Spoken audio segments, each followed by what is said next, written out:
एक ऐसा क्षेत्र है जिसमें कोई टेक्नोलॉजी की जरूरत नहीं, ये एक ऐसा क्षेत्र है जिसमें कोई हाईटेक लाने की जरूरत नहीं, ये एक ऐसा क्षेत्र है जिसमें लाकर हिंदुस्तान में कोई असेट्स बनाने की जरूरत नहीं। ये अकेला एक और एक ऐसा क्षेत्र है जो बहुत कम पूंजी निवेश से काम शुरू करा सकता है, और इसी क्षेत्र में व्यापार बहुत भयंकर हो सकता है और मुनाफे बहुत भयंकर हो सकते हैं। आप तो स्वयं जानते हैं, आप LIC में काम करते हैं। LIC जब शुरू हुआ 1956 में भारत में, तो 5 करोड़ रुपए की पूंजी से यह व्यापार शुरू हुआ था, और 5 करोड़ की पूंजी निवेश करके भारत सरकार ने जो लाइफ इंश्योरेंस कॉर्पोरेशन बनाया, आज उसमें हिंदुस्तान के लोगों ने अपना विश्वास प्रदर्शित करके 1,25,000 करोड़ रुपए की पूंजी जमा की हुई है। इस बात का अर्थ जरा गहराई से समझिए कि जो व्यापार हमारे देश में 5 करोड़ रुपए से शुरू हुआ, माने 5 करोड़ रुपए के इनिशियल पेड अप कैपिटल पर LIC का काम शुरू हुआ, और आज उस LIC के पास फंड्स के रूप में हिंदुस्तान के लोगों ने अपना विश्वास प्रदर्शित करते हुए 1,25,000 करोड़ रुपए दे रखा है जो आपके पास जमा है। इसका अर्थ यह है कि हिंदुस्तान के लोगों के मन में बचत करने की बड़ी भारी मन में संकल्प शक्ति है। यह इस बात का प्रमाण है कि हिंदुस्तानी आदमी बचत करता है और अपने किए गए खून पसीने की कमाई के बचत को आपके पास रखता है। और आप भी क्या करते हैं, क्योंकि आप इस राष्ट्र के लिए बने हैं और ये राष्ट्र आपका है, आप इस राष्ट्र के हैं, तो आपके पास जो इस तरह की बचत आती है वो आप हिंदुस्तान के ही विकास के काम में लगाते हैं। मैं देख रहा था कि इसी LIC ने हिंदुस्तान के विकास के काम में विद्युत के क्षेत्र में 10,000 करोड़ रुपए का निवेश किया है, और इसी तरह से पानी के क्षेत्र में, माने हिंदुस्तान के लोगों को पीने का पानी उपलब्ध हो उसके लिए 10-12 हजार करोड़ रुपए का पूंजी निवेश, गृह के काम के लिए, हाउसिंग के काम के लिए। मैं कुल मिलाकर देख रहा था कि हिंदुस्तान की सामाजिक सेवाओं को बढ़ाने के लिए LIC ने लगभग 25 से 30 हजार करोड़ रुपए का इन्वेस्टमेंट अभी तक किया। माने लोगों की कुल जमा पूंजी आपके पास 1.25 लाख करोड़ है, और वही जो पूंजी लोग जमा करते हैं उसी में से आपने अब तक लगभग 30,000 करोड़ रुपए का इन्वेस्टमेंट किया है, जो देश के लोगों को सुविधाएं देने के लिए है, उनको बिजली की सुविधाएं देने के लिए, पानी की सुविधाएं देने के लिए। इसका माने यह है कि LIC जैसी कंपनियां या GIC जैसी कंपनियां या सर्विस सेक्टर की हिंदुस्तानी कंपनियां इसी देश के विकास के काम में अपना पैसा लगाती हैं। और मैंने यह भी जाना और मुझे बहुत खुशी हुई कि आप जितना मुनाफा कमाते हैं उसमें से सिर्फ 5% भारत सरकार को जाता है, 95% मुनाफा आपके जो पॉलिसी धारक हैं उन्हीं में बट जाता है। तो जो कंपनियां 95% अपने मुनाफे का पूंजी धारकों में बंटवारा करती हों, ऐसी कंपनियों के क्षेत्र में अगर विदेशियों को घुसाया जाएगा तो आप सोचिए कि क्या होगा इस देश का। जो मुझे सबसे बड़ी चिंता होती है कि बीमा के क्षेत्र में अगर विदेशी कंपनियों को घुसाया भारत सरकार ने, तो हमारे देश की जनता की ये खून पसीने की कमाई की जो पूंजी है, जिसको हम डोमेस्टिक सेविंग्स कहते हैं, ये डोमेस्टिक सेविंग्स हिंदुस्तान के लोगों की जो आपके पास रखी हुई है, दुर्भाग्य से ये सारी की सारी डोमेस्टिक सेविंग्स अगर विदेशियों के हाथ में चली गई, तब हिंदुस्तान के विकास के लिए पैसा कहां से आएगा। आप जानते हैं कि दुनिया के जिन देशों ने भी सच्चा विकास किया है वो अपने देश की घरेलू बचत को ध्यान में रखकर किया है। आप दुनिया के किसी भी विकसित देश का उदाहरण लीजिए, जैसे चीन का उदाहरण लीजिए। चीन ने आज तक 50 साल में जितनी भी तरक्की की है, उस तरक्की में सबसे बड़ा योगदान चीन के लोगों के घरेलू बचत का रहा है, डोमेस्टिक सेविंग्स का रहा है। आज दुनिया में अगर कोई एक और एक देश ऐसा है जहां पर डोमेस्टिक सेविंग्स सबसे ज्यादा है, तो उसका नाम है चीन। चीन का एक साल का जो सारा का सारा GDP होता है, जो ग्रॉस डोमेस्टिक प्रोडक्ट का सारा उनका वैल्यू होता है, उसका 36% वहां सेविंग्स होती हैं। तो चूंकि उन्होंने अपने जो उत्पादन हो रहा है पूरे राष्ट्र में चीन के, वहां की उत्पादन के 36% तक के स्तर तक उन्होंने घरेलू बचत बनाई है और उस बचत ने चीन का विकास करने में महत्वपूर्ण भूमिका निभाई है। तो हम हिंदुस्तानी लोगों को यह बात गंभीरता से समझनी चाहिए कि कल को हमें भी अगर स्वावलंबी विकास करना हो, स्वदेशी आधारित विकास करना हो, तो यही घरेलू बचत है जो हमारे देश के काम में आ सकती है। कोई विदेशी कंपनी हमारा विकास करने के लिए नहीं आ सकती। हम हमारी पूंजी से ही अपने देश का विकास कर सकते हैं। आप जान लीजिए, दुनिया भर का नियम है कि आपका घर बनाने के लिए कोई विदेशी नहीं आएगा। आपको अपना घर बनाना है तो अपने अभिक्रम से, अपनी ताकत से बनाना होगा। ये विदेशी कंपनियां जो आएंगी वो भारत का विकास करने के लिए नहीं आएंगी। ये विदेशी कंपनियां आएंगी वो भारत से संपत्ति लूट कर ले जाने के लिए आएंगी। वो भारत का विकास करने नहीं आएंगे, वो अपना विकास करने के लिए इस देश में आएंगे। और उनको दिखाई दे रहा है कि यह बीमा का क्षेत्र इतना लाभ देने वाला क्षेत्र है कि बहुत कम पूंजी निवेश पर इसमें इतना भयंकर मुनाफा हो सकता है। आज LIC का कुल मुनाफा साल का 30-35 हजार करोड़ रुपए के आसपास है। तो अमेरिकन कंपनियों को यह दिखाई दे रहा है कि 5 करोड़ रुपए के पूंजी निवेश से LIC नाम की कंपनी हिंदुस्तान में 40 साल के अंदर अगर 30-35 हजार करोड़ रुपए का कुल मुनाफा कमा सकती है, कुल आय अपनी दिखा सकती है, तो अमेरिकन कंपनियां इस क्षेत्र में अगर घुस गई तो कितने हजार करोड़ रुपए का मुनाफा उनको हो सकता है। इस दृष्टि से अमेरिकन और यूरोपियन कंपनियां हिंदुस्तान में घुसना चाहती हैं और दुख मुझे इस बात का है कि हमारे ही देश के नेता उनको इस काम में मदद कर रहे हैं और हिंदुस्तान में घुसाने के लिए रास्ता बनाने जा रहे हैं और संसद में एक ऐसा विधेयक लेने जा रहे हैं जो विधेयक के आधार पर हिंदुस्तान में विदेशी बीमा कंपनियों के लिए रास्ता खुलेगा और विदेशी लूट का एक नया अध्याय इस देश में और बड़े पैमाने पर शुरू हो जाएगा। इसलिए यह गंभीर बात है हम सबको सोचने के लिए। और मुझे यह लगता है कि आज हमने अगर पूरी ताकत लगाकर इस तरह की चीजों को नहीं रोका तो कल जानते हैं क्या होगा। आज वो बीमा के क्षेत्र में घुस रहे हैं, कल बैंकों के क्षेत्र में घुसेंगे, फिर शिक्षा के क्षेत्र में घुसेंगे, फिर स्वास्थ्य के क्षेत्र में घुसेंगे, फिर दुकानदारी के क्षेत्र में भी घुस जाएंगे, फिर छोटी मोटी जितनी सेवाएं हिंदुस्तान में है सब में विदेशी घुस जाएंगे। एक तरफ तो पूंजी के क्षेत्र में घुस चुके हैं, वो शेयर बाजार में तो घुस ही चुके हैं विदेशी, अब सेवा के क्षेत्र में घुसने की तैयारी है, वस्तुओं के क्षेत्र में सरकार उनको घुसा ही रही है।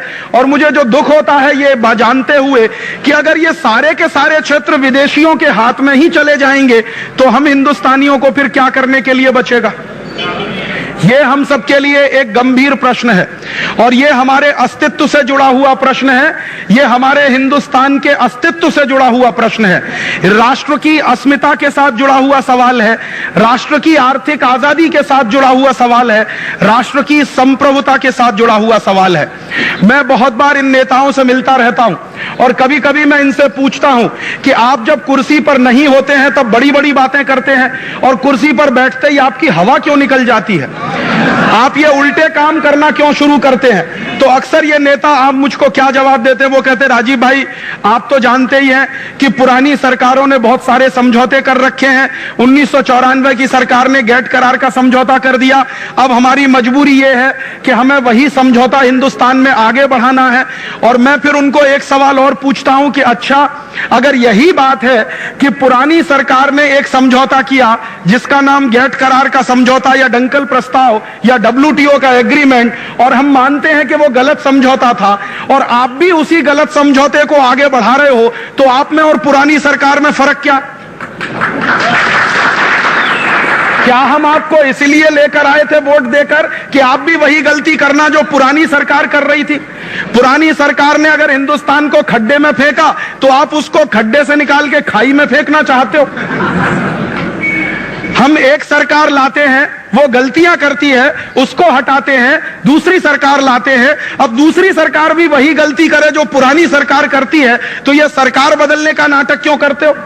तुम सब मिलकर एक ही खानदान क्यों नहीं बना लेते?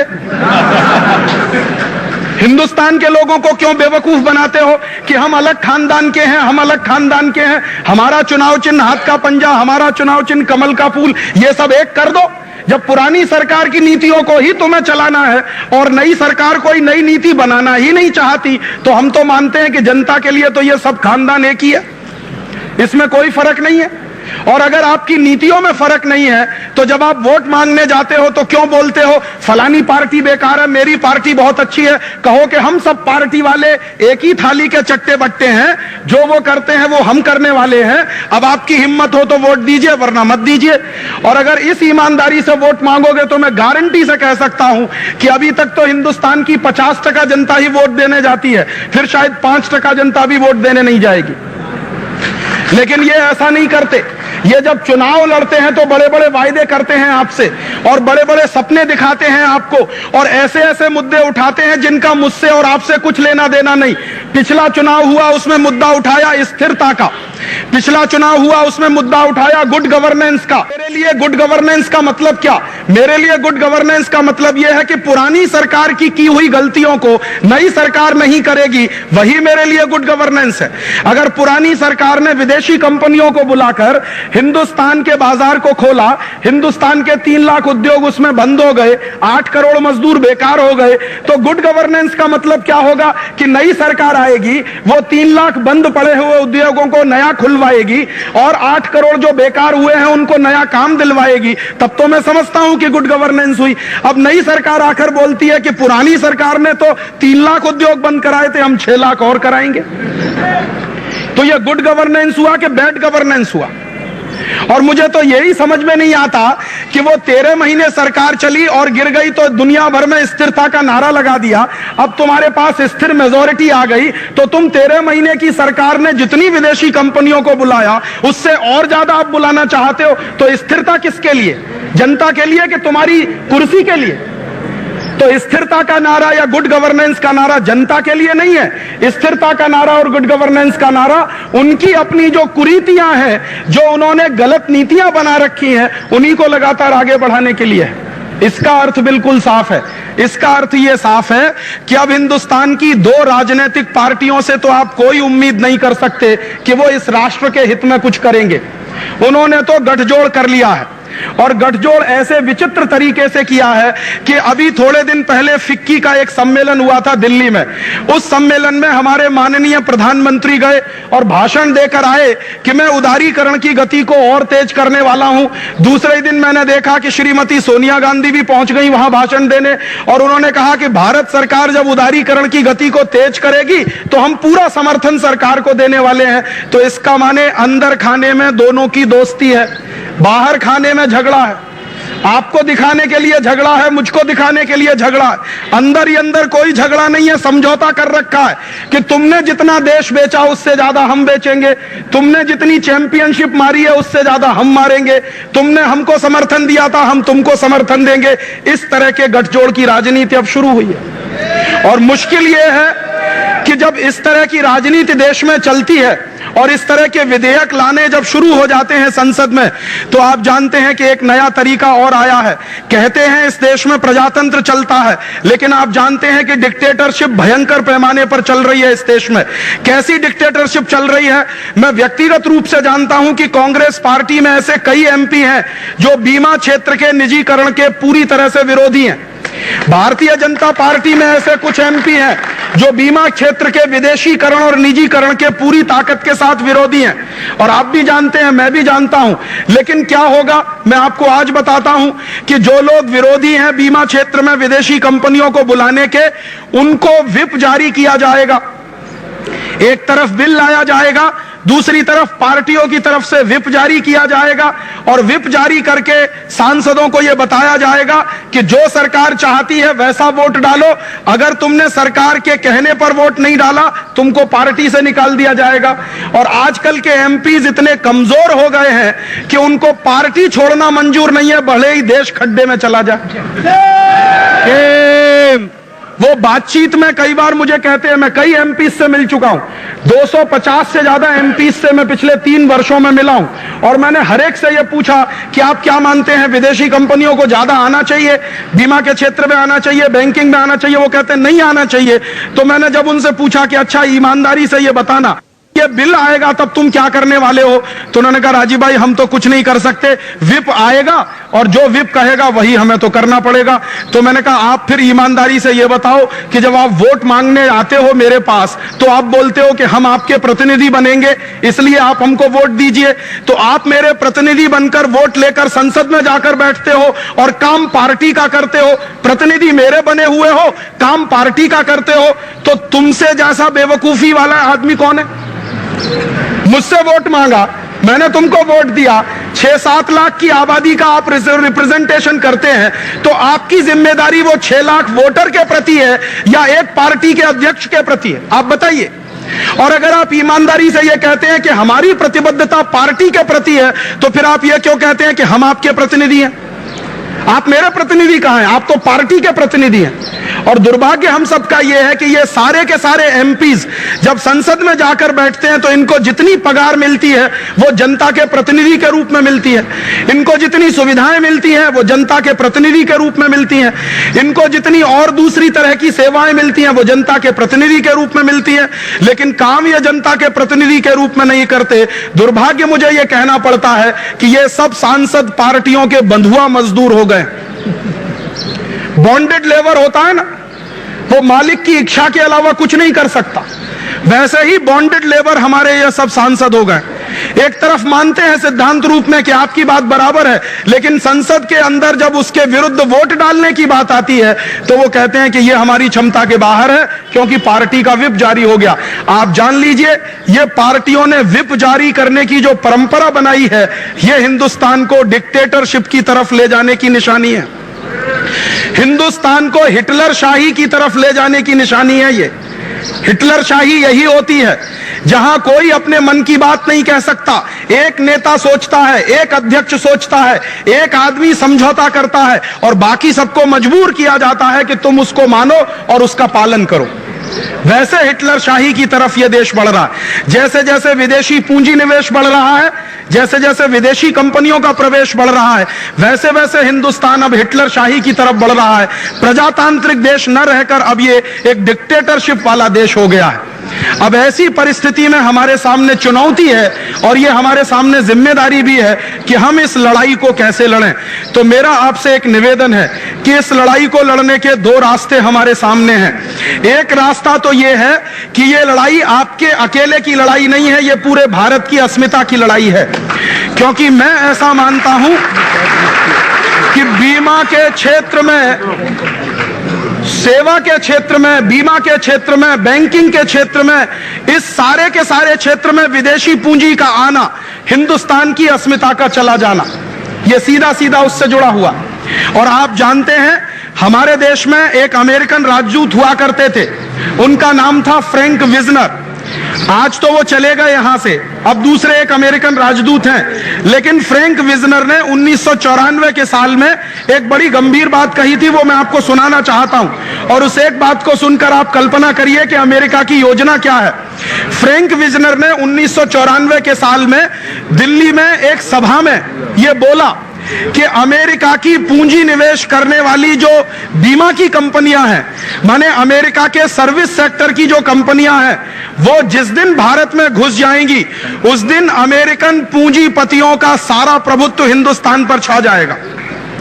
और उसने ये बात बहुत स्पष्टता से कही कि अमेरिकन बीमा कंपनियां, वो चाहे LIC में हो, लाइफ इंश्योरेंस में हो या जनरल इंश्योरेंस में हो, अमेरिका की बीमा कंपनियां अमेरिकन पूंजीवाद का और अमेरिकन साम्राज्यवाद का झंडा उठाने वाली कंपनियां हैं। आप जरा गौर करिए फ्रैंक विजनर के शब्दों को। उसने कहा कि अमेरिका की बीमा कंपनियां अमेरिकन साम्राज्यवाद का झंडा लेकर चलने वाली कंपनियां हैं, और जिस देश में अमेरिका की बीमा कंपनियां या सेवा क्षेत्र की कंपनियां जम जाती हैं, उन्हीं देशों में अमेरिकन साम्राज्यवाद का झंडा गड़ जाता। इसका माने क्या हो रहा है? अब अमेरिकन साम्राज्यवाद का झंडा गाड़ने के लिए हिंदुस्तान की जमीन को खोला जा रहा है। इसलिए ये मैंने कहा आपसे कि ये आपकी अकेले की लड़ाई नहीं है, ये संपूर्ण भारत की अस्मिता की लड़ाई है, हमारी आर्थिक आजादी को बचाने की लड़ाई है, हमारी राष्ट्रीय संप्रभुता को बचाने की लड़ाई है। और अगर ये लड़ाई हिंदुस्तान की अस्मिता की लड़ाई है तो ये आपकी अकेले की नहीं, हिंदुस्तान के करोड़ों लोगों की, प्रजा की जिम्मेदारी है कि वो इस क्षेत्र को बचाने के लिए पूरी ताकत से संघर्ष करें। जिन लोगों ने हमारे LIC या GIC में पूंजी निवेश किया है, आपकी पॉलिसीज खरीदी हैं, जिन लोगों ने 1,25,000 करोड़ रुपए का इन्वेस्टमेंट किया है एक तरह से आपके सेक्टर में, उनकी भी जिम्मेदारी बनती है कि वो इस क्षेत्र को बचाने के लिए संघर्ष करें। तो मुझे ऐसा लगता है कि अब हमें रणनीति दो तरह की बनानी होगी। एक तो रणनीति ये बनानी होगी कि व्यापक समाज के हिस्से को कैसे इस आंदोलन में जोड़ा जाए। हम अकेले इस आंदोलन को नहीं लड़ेंगे। अगर आप अकेले लड़ेंगे तो मुश्किल में फंसेंगे। आपको बाकी सब लोगों को साथ लेकर ये आंदोलन में चलना होगा। बीमा के क्षेत्र के लोगों को शामिल कराना होगा, बैंकों के क्षेत्र के लोगों को शामिल कराना होगा, शिक्षा क्षेत्र के लोगों को इसमें शामिल करना होगा, व्यापार क्षेत्र के लोगों को इसमें शामिल करना होगा, गरीब किसान को इसमें बुलाना होगा, गरीब मजदूर को इसमें शामिल कराना होगा। हिंदुस्तान के करोड़ों करोड़ों के समाज का प्रतिनिधित्व इस आंदोलन में अगर होगा तो निश्चित रूप से हम ये काम कर सकेंगे। और मैं इस खातरी के साथ, इस विश्वास के साथ कह सकता हूं कि हम इसको जीतेंगे। एक दूसरा काम हम और कर सकते हैं और वो काम हमारे आजादी बचाओ आंदोलन ने अपने हाथ में उठाया। इस पूरी लड़ाई में हम आपके साथ कंधे से कंधा मिलाकर लड़ने के लिए तैयार हैं। जब राजीव जी आप आगे बढ़ो, हम तुम्हारे साथ हैं। राजीव जी आप आगे बढ़ो, हम तुम्हारे साथ।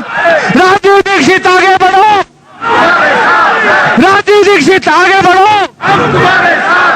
राजीव दीक्षित आगे बढ़ो, राजीव जी आप आगे बढ़ो। एक तो हम अपनी तरफ से आपको वायदा करते हैं कि पूरी तरह से कंधे से कंधा मिलाकर इस लड़ाई में हम आपके साथ हैं।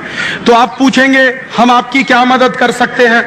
आप जो आंदोलन कर रहे हैं, और मुझे जानकारी है और बहुत खुशी है कि आप लोगों ने, बीमा क्षेत्र के कर्मचारियों ने एक स्वाक्षरी मुहिम चलाया था, हस्ताक्षर लेने का मुहिम चलाया था। और मुझे बहुत खुशी है कि 1.5 करोड़ से ज्यादा हस्ताक्षर पूरे हिंदुस्तान से इकट्ठे होकर संसद में भेजे गए। इसके लिए मैं आप सबको अभिनंदन देना चाहता हूं। जिस तरह का आपने हस्ताक्षर अभियान शुरू किया, वैसा ही एक हस्ताक्षर अभियान हम आजादी बचाओ आंदोलन की तरफ से चला रहे हैं। आपका जो हस्ताक्षर अभियान था उसमें बीमा के क्षेत्र को बचाने की बात कही गई है। हम लोगों ने भी इसी तरह का हस्ताक्षर अभियान शुरू किया है और संपूर्ण हिंदुस्तान के सभी क्षेत्रों को बचाने की बात हम उसमें कर रहे हैं। हिंदुस्तान के 35 लाख लोगों से हम स्वाक्षरी अभी तक ले चुके हैं, 65 लाख से हम और लेने वाले हैं। जिस दिन हमको 65 लाख और लोगों की स्वाक्षरी मिलेगी, हस्ताक्षर मिलेंगे, तो 1 करोड़ लोगों के हस्ताक्षर लेकर हम भी यही करने वाले हैं जो आपने किया। आपके 1.5 करोड़ हस्ताक्षर ने भारत सरकार पर काफी दबाव बनाया है और संसद के ऊपर बहुत दबाव बनाया है। जिस दिन वो हस्ताक्षर सौंपे गए थे, मैं उस दिन दिल्ली में था। ट्रक में भर भर के जब वो हस्ताक्षर संसद के गेट पर ले जाकर रखे गए तो बहुत सारे सांसदों के होश उड़ गए जो विदेशी कंपनियों का समर्थन करते हैं, और उन्होंने ये बोलना शुरू कर दिया कि अब स्वदेशी वालों की बात ताकत ले रही है, उनकी ताकत अब धीरे धीरे बढ़ रही है। तो उस हस्ताक्षर अभियान ने एक जोरदार अभियान चलाया और दबाव बनाया। अब उसी दबाव को और गहरा करने के लिए हम लोगों ने 1 करोड़ का हस्ताक्षर लेकर एक अभियान शुरू किया है और बहुत जल्दी हम सरकार को देंगे। हमारी बात बिल्कुल दो टूक है, सीधी सीधी है कि ये बीमा के क्षेत्र में ही नहीं, पूरे सेवा के क्षेत्र में जो निजीकरण और विदेशीकरण की बात है, वस्तुओं के क्षेत्र में जो विदेशीकरण निजीकरण की बात है, वो सब की सब एक साथ हिंदुस्तान में रद्द की जानी चाहिए। जिन नीतियों को संसद में बनाया है पिछले 7-8 वर्षों में, संसद उन नीतियों को वापस ले। ये हिंदुस्तान के 1 करोड़ लोगों का जनादेश है। हम ये भाषा बोलने वाले हैं। जो लोग अपना हस्ताक्षर दे रहे हैं, स्वाक्षरी दे रहे हैं, वो सरकार को जनादेश दे रहे हैं, क्योंकि हम सरकार के मालिक हैं, सरकार हमारी नौकर है। हमारे दिए गए वोट पर सरकार बनती है, माने हम मालिक हैं, सरकार नौकर है। तो नौकर बिना मालिक की अनुमति के कोई काम नहीं कर सकता। और अगर ऐसा नौकर कोई आ जाए जो मालिक की अनुमति के बिना काम करता है, तो कान पकड़ के ऐसे नौकर को बाहर निकाल दिया जाता है, आप जानते हैं। तो वो 1 करोड़ लोगों के हस्ताक्षर लेकर हम संसद में जाएंगे, सरकार को समझाएंगे। सरकार ने हमारी बात समझी तो बहुत अच्छा, नहीं समझी तो वो 1 करोड़ लोगों का हस्ताक्षर लेकर हम सुप्रीम कोर्ट जाएंगे और ऐसे जितने भी विधेयक पारित होंगे उनके खिलाफ स्टे लेकर आएंगे। आप जानते हैं कि भारत सरकार कोई संविधान विरोधी समझौता नहीं कर सकती। भारत सरकार संविधान विरोधी कानून भी नहीं बना सकती।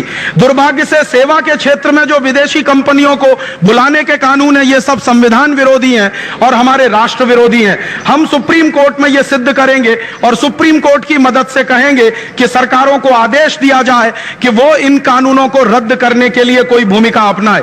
अगर सुप्रीम कोर्ट को हमारी बात समझ में आती है, बहुत अच्छा, लेकिन अगर सुप्रीम कोर्ट को भी हमारी बात समझ में नहीं आती तो एक आखिरी हथियार हमारे पास बचेगा और वो होगा संपूर्ण बगावत का और पूरी की पूरी क्रांति का। तब शायद इस देश में व्यवस्था परिवर्तन की बात करनी पड़ेगी।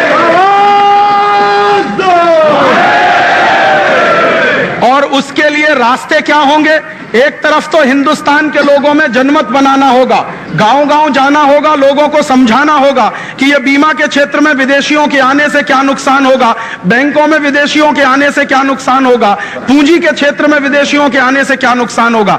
करोड़ों लोगों को ये बात जब समझ में आएगी तो वो आपके साथ इस लड़ाई में जुड़ते जाएंगे। और वो काम पिछले 8 वर्षों से हम बहुत खूबसूरती के साथ कर रहे हैं। आजादी बचाओ आंदोलन और हमारे साथ ऐसे 70 संगठन है देश में, वो गांव-गांव जा रहे हैं, लोगों को इस बात के लिए तैयार कर रहे हैं। और जिस दिन करोड़ों की संख्या में लोगों को यह बात समझ में आएगी तो कोई समझौता दुनिया का टिकेगा नहीं, कोई WTO हिंदुस्तान में रहेगा नहीं, कोई IMF और वर्ल्ड बैंक की नीतियां इस देश में चलेंगी नहीं। क्योंकि मैं ऐसा मानता हूं कि दुनिया का कोई भी समझौता हो हमेशा इरिवर्सिबल नहीं होता। कोई भी समझौता हो वो रिवर्सिबल होता है। कई बार समझौते होते हैं दुनिया में और वो रद्द किए जाते हैं। ऐसा कुछ भी नहीं है कि 94 के साल में जो गेट करार का समझौता हो गया है वो इतना ताकतवर है कि रद्द ही ना हो सके। मैं आपको अभी बोलकर जा रहा हूं कि बहुत ज्यादा दिन नहीं, अगले 2-3 साल के अंदर ये WTO ही खलास होने जा रहा है और ये WTO के सारे समझौते रद्द होने जा रहे हैं। क्योंकि दुनिया भर के देशों में यह हंगामा शुरू हो गया है। सिएटल की मीटिंग कल से शुरू हो रही है और उस सिएटल की मीटिंग में दुनिया भर के 50,000 से ज्यादा लोग पहुंचे हैं WTO का विरोध करने के लिए, विदेशी कंपनियों का विरोध करने के लिए। एक बाजू में सरकारी प्रतिनिधि पहुंच रहे हैं, दूसरे बाजू में हजारों लोग दुनिया भर के पहुंच रहे हैं। उसमें आजादी बचाओ आंदोलन के प्रतिनिधि भी जा रहे हैं कल सिएटल, या आज रात को रवाना हो रहे हैं वो दिल्ली से। तो ये दुनिया भर के लोगों में अब ये चर्चा शुरू हो गई है। मजदूर, किसान, गरीब आदमी जो भुखमरी का शिकार है, जिसको 2 जून खाने को रोटी नहीं मिलती है, साधारण किस्म का व्यक्ति है, वो जान गया है कि इन विदेशी कंपनियों से उनका कोई भला नहीं हो सकता। अगर उसका भला होगा तो अपने देश के लोगों के द्वारा होगा, अपनी पूंजी के द्वारा होगा, अपनी अभिक्रम के द्वारा होगा, अपनी संस्कृति और सभ्यता के द्वारा होगा।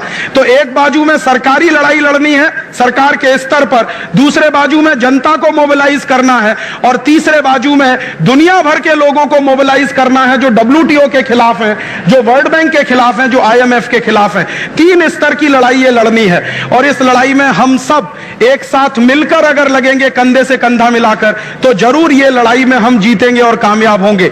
मैं आपसे एक आखिरी निवेदन करना चाहता हूं कि जब कोई लड़ाई लड़ते हैं तो संकल्प करते हैं। बिना संकल्प के दुनिया में कोई लड़ाई जीती नहीं जाती। अधूरे संकल्पों से लड़ी गई कोई भी लड़ाई दुनिया में कभी सफल नहीं हुई है। लेकिन छोटे छोटे संकल्पों से जब लोगों ने काम शुरू किए हैं तो बड़े बड़े काम उसमें हो गए हैं हिंदुस्तान में। दुनिया भर के इतिहास का अगर आप अध्ययन करें और आप पाएंगे कि जिन जिन देशों में क्रांतियां हुई हैं वो संकल्प लेने वाले लोगों के कमिटमेंट के कारण हुई है। अगर हम भी ऐसा कोई संकल्प करेंगे अपने राष्ट्र के लिए, अपने सभ्यता के लिए, अपने समाज के लिए, अपने लोगों के लिए, तो जरूर हम उस संकल्प को धारण करके उस लड़ाई को जीत सकते हैं। तो मैं आपसे एक निवेदन करने आया कि ये लड़ाई अमेरिकन पूंजीवाद के खिलाफ है, ये लड़ाई अमेरिकन साम्राज्यवाद के खिलाफ है, ये लड़ाई यूरोपियन पूंजीवाद और यूरोपियन साम्राज्यवाद के खिलाफ है, ये लड़ाई विदेशी कंपनियों के साम्राज्यवाद के खिलाफ है। तो इस लड़ाई में अगर हम सब लोग ईमानदारी से शामिल होते हैं तो मेरा निवेदन है कि आप लोग कोई भी अपने व्यक्तिगत जीवन में ऐसा काम ना करें जिससे अमेरिकन पूंजीवाद मजबूत हो, अमेरिकन साम्राज्यवाद मजबूत हो, यूरोपियन पूंजीवाद मजबूत हो, यूरोपियन साम्राज्यवाद मजबूत हो। तो आप पूछेंगे राजीव भाई उसके लिए क्या करें? जो अमेरिकन कंपनियां भारत में घुसना चाहती हैं या घुस चुकी हैं और हिंदुस्तान की लूट कर रही हैं, उन सब अमेरिकन और यूरोपियन कंपनियों का पूरी ताकत से बहिष्कार करना होगा। हमें गांव-गांव के लोगों को उसके बहिष्कार के लिए तैयार कराना होगा। तो आप पूछेंगे वो क्या करें। मेरा आपसे निवेदन है कि ये लड़ाई आज से अगर शुरू मानते हैं आप, तो आज से अमेरिकन कंपनियों का सामान खरीदना बंद करिए, यूरोपियन कंपनियों का सामान खरीदना बंद करिए, और आप ऐसा संकल्प करिए कि अपने जीवन में कभी भी पेप्सी कोला पिएंगे नहीं, कोका कोला पिएंगे नहीं, थम्स अप पिएंगे नहीं, लिम्का, सिट्रा, मिरिंडा, मैंगो फ्रूटी पिएंगे नहीं, कॉलगेट जैसी कंपनियों का सामान इस्तेमाल करेंगे नहीं, Hindustan lever, Procter and Gamble जैसी कंपनियों का सामान खरीदेंगे नहीं। इन सारी विदेशी कंपनियों का अगर हम बहिष्कार करेंगे तो सारे देश में बहिष्कार का एक आंदोलन बनेगा। और जानते हैं वो किस दिन आपके काम आएगा? अगर आज आपने विदेशी और अमेरिकन वस्तुओं का बहिष्कार कराया और हिंदुस्तान की जनता इस बहिष्कार के आंदोलन में शामिल हुई, तो कल जब अमेरिकन बीमा कंपनियां भारत में आएंगी तो उन अमेरिकन बीमा कंपनियों का बहिष्कार कराने के लिए हमें पूरी ताकत के साथ जनता के पास जाने का अधिकार होगा। एक साथ ये बहिष्कार का आंदोलन पूरे देश में चलेगा तो जरूर हम इसमें सफल होंगे। ये लड़ाई का आखिरी हिस्सा होगा। मैं आपसे यही निवेदन करने आया था और निवेदन के साथ साथ एक विनम्रता के साथ अनुमान आग्रह करने आया कि आपने ये लड़ाई अगर शुरू की है तो इसको जारी रखिए, किसी भी कदम पर इस लड़ाई को कमजोर मत होने दीजिए। जितना बन सके आप अपनी ताकत और क्षमता से इसको लड़िए। दूसरे लोगों की ताकत और क्षमता आपके साथ इस लड़ाई में शामिल हो, उसके लिए मैं पूरी कोशिश करूंगा। और हमारे आंदोलन की तरफ से आप या आपके आंदोलन की तरफ से हम सब एक ही परिवार के लोग हैं, हम सब एक ही समाज के लोग हैं, एक ही तरह से इस राष्ट्र को बचाने की कोशिश में लगे हुए लोग हैं। तो हम सब एक परिवार के लोग मिलकर एक साथ आगे बढ़ेंगे तो जरूर कदम हमारे सफलता की तरफ बढ़ेंगे। हम लड़ेंगे और इस लड़ाई को जीतेंगे। इस संकल्प के साथ आपका बहुत आभार, बहुत धन्यवाद। हम सब